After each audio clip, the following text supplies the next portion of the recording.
Kolkata RG Kar medical കോളേജിൽ വനിതാ ഡോക്ടറുടെ ബലാത്സംഗ കൊലപാതകത്തിൽ പോസ്റ്റ്മോർട്ടം റിപ്പോർട്ട് പുറത്ത്. യുവതി നേരിട്ടത് അതിക്രൂര പീഡനമാണ്. കൂടുതൽ പേരെ ചോദ്യം ചെയ്യാനൊരുങ്ങുകയാണ് പോലീസ്. കസ്റ്റഡിയിലുള്ള പ്രതി സഞ്ജയ് റോയിയെ ഇന്ന് വിശദമായി പോലീസ് ചോദ്യം ചെയ്തു.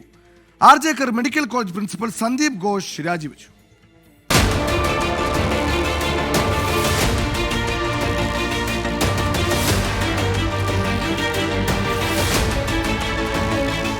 കൊൽക്കത്ത ആർജിക്കർ മെഡിക്കൽ കോളേജിൽ ഡ്യൂട്ടിയിലുണ്ടായിരുന്ന വനിതാ ഡോക്ടറെ ക്രൂരമായി ബലാത്സംഗം ചെയ്ത് കൊലപ്പെടുത്തിയ കേസിൽ പ്രതിഷേധം രാജ്യവ്യാപകമായി തുടരുന്നതിനിടെയാണ് മുഖ്യമന്ത്രി മമതാ ബാനർജി കൊല്ലപ്പെട്ട റെസിഡന്റ് ഡോക്ടറുടെ വീട് സന്ദർശിച്ചത്.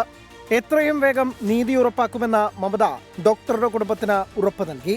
അന്വേഷണം ഞായറാഴ്ചയ്ക്കകം പോലീസിന് പൂർത്തിയാക്കാനായില്ലെങ്കിൽ കേസ് CBIക്ക് വിടുമെന്നും മമത അറിയിച്ചു. പ്രതികളെ അതിവേഗം ശിക്ഷിക്കണമെന്നും ആശുപത്രികളിൽ സുരക്ഷ ഉറപ്പാക്കണമെന്നും ആവശ്യപ്പെട്ട റെസിഡന്റ് ഡോക്ടർമാർ രാജ്യവ്യാപകമായി പണിമുടക്ക് ആരംഭിച്ചു. ഡൽഹിയിലെ സർക്കാർ ആശുപത്രികളിൽ ഔട്ട് പേഷ്യന്റ് സേവനങ്ങൾ, ഓപ്പറേഷൻ തിയേറ്ററുകൾ എന്നിവ തടസ്സപ്പെട്ടു.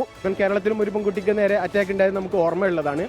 അതേപോലെ ഒരു അറ്റാക്ക് കൂടെ ഇനി ഇല്ലാതിരിക്കാൻ സിസ്റ്റത്തിന് എന്ത് ചെയ്യാൻ പറ്റും, ഈ ഫെയിലിയറിനെ എങ്ങനെ നേരിടണം എന്നുള്ള ഒരു ഓർമ്മപ്പെടുത്തലാണ് ഈ സമരം. നാഷണൽ വൈഡ് ആയിട്ട് അനിശ്ചിതകാലമായിട്ട് പോകാനാണ് തീരുമാനം. ഫേവറബിൾ ആയിട്ടുള്ള ഒരു ഡിസിഷൻ അല്ലെങ്കിൽ മറ്റുള്ളവരെയും കൂടെ ഉൾപ്പെടുത്തണം എന്നാണ് നമ്മുടെ താല്പര്യം. അതേസമയം RG Kar medical college principal Sandeep Ghosh രാജിവെച്ചു.